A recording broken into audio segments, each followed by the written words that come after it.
বিশ্বনবী বললেন দোয়া মুখুল ইবাদা, দোয়া হলো ইবাদতের নির্যাস। যে দোয়া করে না সে কিছুই করে না। তিরমিজির আরেক বর্ণনায় বিশ্বনবী বললেন আদ-দুআ হুয়াল ইবাদা, দোয়াটাই হলো ইবাদত। দোয়াটাই ইবাদত। ধরেন আমি দোয়া করা শুরু করলাম, এটাই ইবাদত। নামাজ যেমনি ইবাদত, জিকির যেমনি ইবাদত, হজ করা যেমনি ইবাদত, দোয়া করাটাও। এজন্য প্রতি নামাজের শুরুতে দোয়া আছে না নাই? সূরাতুল ফাতিহার আরেক নাম সূরাতুদ দোয়া, দোয়ার সূরা।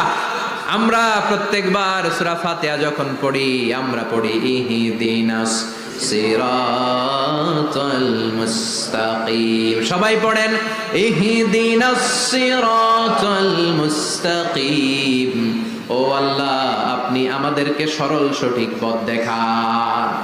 পড়েন আমিন। ও আল্লাহ, show us the right path, show us the correct path, show us the middle path.